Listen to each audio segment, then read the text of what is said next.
Amigos, las 23 horas 29 minutos estamos en vivo desde los estudios de Montecarlo Televisión. Esto es Uruguay Decide, ahora ya con la presencia del amigo Óscar Botinelli, el director general del Instituto Factum. ¿Qué tal, Óscar? ¿Qué tal, Fernando? ¿Cómo andas? Bueno, gracias por venir.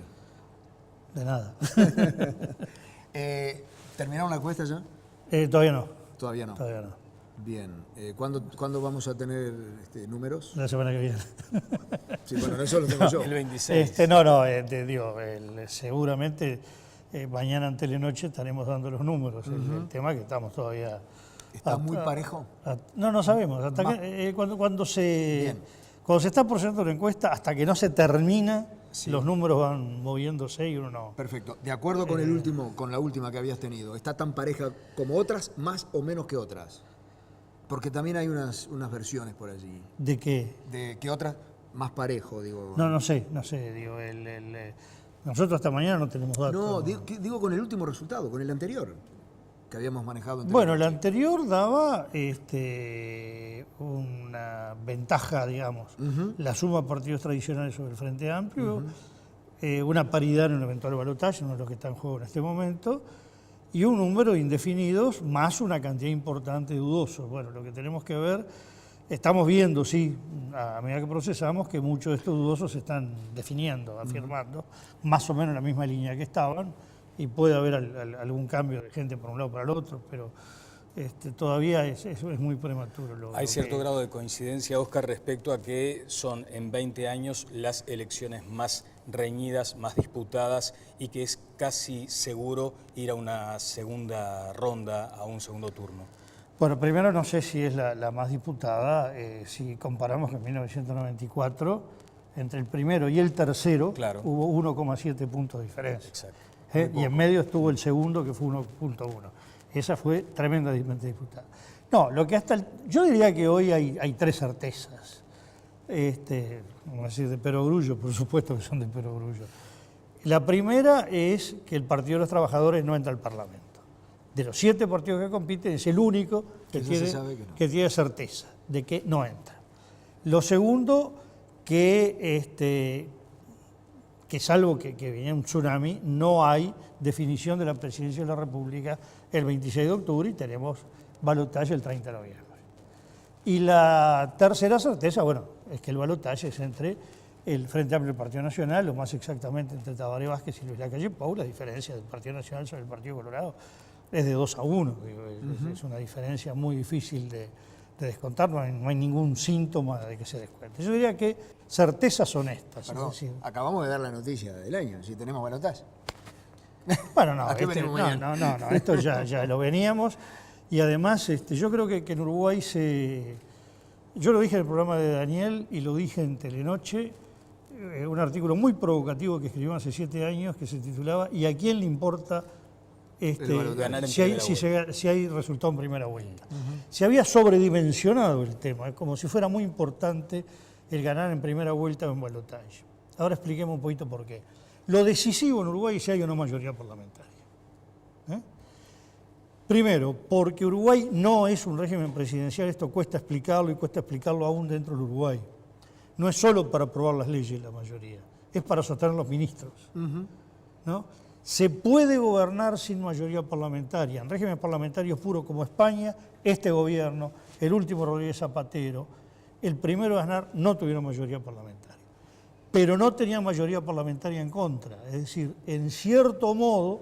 había un grado de tolerancia. Era una mayoría conformada por un grupo sólido que lo apoyaba y un grupo que hacía la vista gorda y le decía, bueno, no vamos a tirar abajo una el postura gobierno. Más benévola, porque si no tú decías, eras muy gráfico, en una condición de tensión el gabinete no dura 24 horas. Pero no, claro, el tema no es aprobar las leyes, el tema es además sostener a los ministros. Sortear las interpelaciones. Entonces, la mayoría parlamentaria es decisiva. Vamos camino, yo diría, a 3 grandes escenarios el 26 de octubre, por eso sí es una elección muy abierta, pues estamos con reglas de juego distintas a las del 94, ¿no? Primer escenario, esto es aleatorio el orden, primero porque es la continuación de la actual, que el Frente Amplio tenga mayoría parlamentaria. Ese es un escenario. Otro escenario sería que la suma del Partido Nacional y el Partido Colorado diera una mayoría parlamentaria, y un tercer escenario que por ningún lado se dé la mayoría Empate. en estos. Entonces, si el Frente Amplio tiene mayoría parlamentaria, que es sacar 50 diputados y la mitad de los senadores, 15, porque lo que importa más la Cámara de Diputados, porque en última instancia el Senado tiene dos cosas. Primero, entran menos partidos, por lo tanto es más fácil para los que entran tener más bancas, proporcionalmente, y porque lo que termina de inclinar la balanza es la elección del vicepresidente de la República, que es miembro del Senado. Con el voz número y voto. 30. Ahora, si el Frente Amplio tiene mayoría parlamentaria, es la repetición del 2009. El balotaje es técnico por dos razones. Primero, porque ya tiene un número de votos que sería muy difícil que pudiera perder, numéricamente. Segundo lugar, lo que le pasó a la calle Herrera en el 2009. Es muy difícil hacer una campaña electoral diciendo vóteme a mí para ser elegido presidente y tener un parlamento hostil. Él lo pretendió presentar por el lado de un gobierno equilibrado, ¿no? Bueno, en ciencia política eso no se le llama equilibrado, se llama un gobierno dividido, un gobierno de tensión, de confrontación. Claro. Es decir, es muy difícil embestir contra eso. El segundo escenario es Partido Nacional y Partido Colorado. El problema acá es el siguiente. No basta que sumados tengan 50 diputados.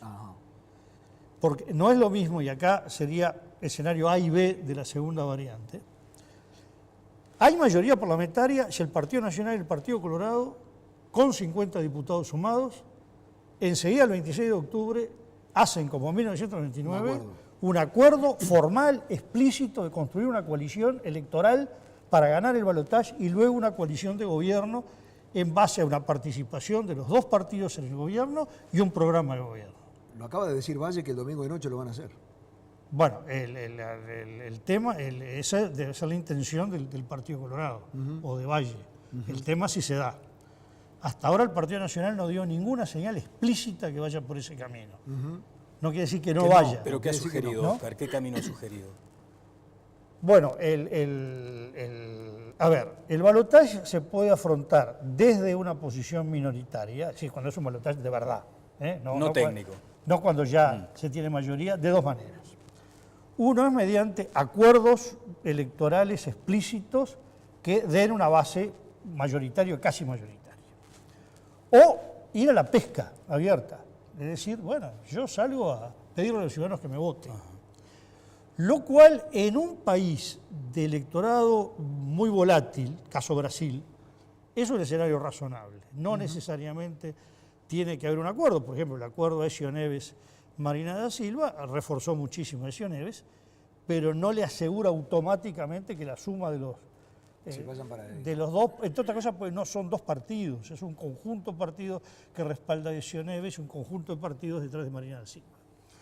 Entonces, sin duda, si el Partido Nacional se larga a ese camino, es una opción un poco arriesgada, porque las encuestas vienen dando que hay un importante número de colorados que a priori no estarían votando en la calle Pou. Que no se haya interpretado como un desaire, digamos.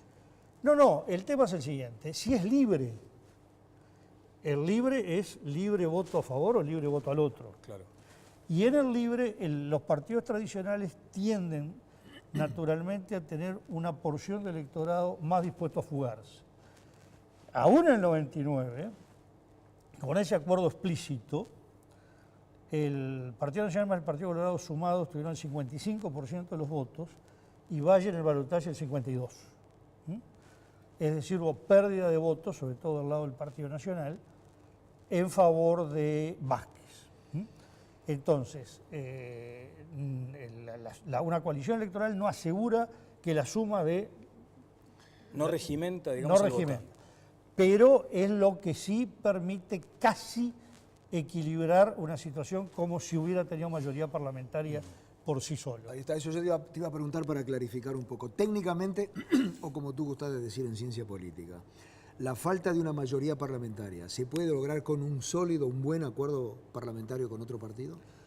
Bueno, si hay una coalición electoral, el gobierno tiene mayoría parlamentaria, es decir, porque el gobierno no es el presidente de la República. El gobierno es el presidente de la República y el Consejo de Ministros. Claro, pero si el otro partido está en el Consejo de Ministros no a título de simbólico, como Sí. estuvo el Partido Nacional en el primer gobierno de Sanguinetti, Sí. con figuras no políticas. Ajá. Si está como estuvo el Partido Nacional en el gobierno de Valle o en el Sí, gobierno de Sanguinetti, sí. con figuras de primera línea, Sí. bueno, es un gobierno de dos partidos, Perfecto. una coalición bipartidaria. Perfecto. Ahora, si el que pide ese voto o ese acuerdo es el Frente Amplio, ¿vos ves a los blancos y a los colorados acordando con el Frente con ellos? Pero el tema es el siguiente, a ver. Si el Frente no tiene mayoría parlamentaria, Sí. el 26 de octubre, hacia el 30 de noviembre tiene dos caminos. Uno, el que por ahora ha insinuado, ¿no? Vamos a ir solitos a pelear, A ver la hasta dónde gente nos va a llegamos. respaldar. A ver hasta dónde llegamos. Y después se verá cómo se gobierna. Tiene otro camino, que es si la suma de Frente Amplio y Partido Independiente da mayoría parlamentaria, es decir, bueno, así como estamos hablando de un acuerdo Partido Nacional, Partido Colorado, Hablemos. hablemos de un acuerdo Frente Amplio, Partido Independiente. Las sugerencias que ha hecho el Partido Independiente van todas En con ese mucha sentido. claridad en la dirección que ellos quieren participar de un acuerdo de gobierno y que con el que quieren participar es con el Frente Amplio Lo dijo Mieres y acá. no con los partidos tradicionales, exactamente. Entonces, lo que se ha visto es una actitud del Frente Amplio muy reticente a hacer esto, ¿no? Pero ahí se puede jugar el destino de la presidencia por un lado y del gobierno después, porque, entiéndame, Sí. usted puede no gustarle una muchacha, pero una cosa que no le gusta, otra cosa que le diga que no. Claro. ¿No? Es verdad. Y se le dice que no pida la benevolencia. ¿No? Oscar, has mencionado la volatilidad, por ejemplo, para el caso de Brasil. Y sin embargo, hay algunos analistas que se han detenido en la presunta volatilidad de este tiempo del elector uruguayo. ¿Compartes ese diagnóstico? No, Uruguay sigue siendo de los países del mundo que tienen menos volatilidad. Estamos hablando... A ver, en 2004 el Frente Amplio tuvo el 50%. 5 años después el 48%. Se movió 2 puntos. En Uruguay lo que existe una volatilidad alta es entre Partido Nacional y Partido Colorado. Pero eso está fundamentado en que hoy el grueso del electorado del Partido Nacional y Partido Colorado, no digo todos, sobre todo en el Partido Nacional hay gente muy reacia a considerar que sean una misma área con los colorados. Pero el grueso del electorado se mueve casi como si fuera un solo partido. ¿Y no hubo elementos de volatilidad en la elección interna a favor de la calle Pou? No, digo, lo que pasa es que ahí juega un elemento distinto que es el voto voluntario y la cantidad de gente que no vota, ¿no? No tanto el trasvasamiento de votos.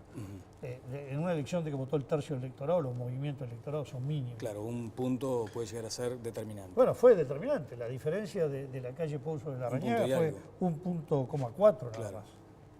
¿No? Eso es casi mínimo. ¿Marcelo? Oscar, yo querría preguntarte,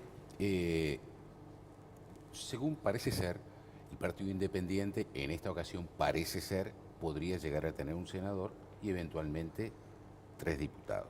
Parecería ser. Ante esa eventualidad, ¿se puede hacer una aproximación de si es más fácil que el Partido Independiente llegue a algún tipo de acuerdo con el Frente Amplio o con un candidato, Luis Lacalle Pou, en el caso de que Luis Lacalle Pou sea electo? Bueno, ¿Cuáles son las posibilidades? Acá estamos hablando de dos cosas distintas, lo que tú planteas. De un lado, lo que es el tema numérico y otra cosa, hacia dónde va uno de las alianzas. Bueno, a donde va alguien que está en el medio, en realidad puede ir para los dos lados. Pero la vocación del Partido Independiente es muy clara, como marcó el eslogan en la campaña electoral, la otra izquierda. Es decir, trató muy claro de desmarcarse de una idea general. Recordemos que incluso colegas nuestros en los análisis siempre hablaban la oposición como un paquete sumando Partido Nacional, Partido Colorado, Partido Independiente, ¿no? Y se hablaba, bueno, los partidos de la oposición y se ponían los tres. Y el Partido Independiente tomó esto como un desafío, decir, no, espere, cuidado, no nos casen con que nos queremos casar. Nosotros no somos oposición al Frente Amplio, no hay duda, pero no somos la oposición como parte de lo mismo de nosotros. Somos diferentes a los otros y somos de izquierda, ¿no? Por eso la otra izquierda. Del punto de vista cuantitativo, el tema es el siguiente. Si al Partido Independiente no le alcanzan las bancas para sumar al Frente Amplio a ser mayoría parlamentaria, no importa si tiene un senador y 3 diputados. Y si tiene solo 10 diputados y son los decisivos para construir la mayoría, valen oro. Si el Frente saca 48 diputados y 2 del Partido Independiente, bárbaro, esos 2 son los dueños del universo.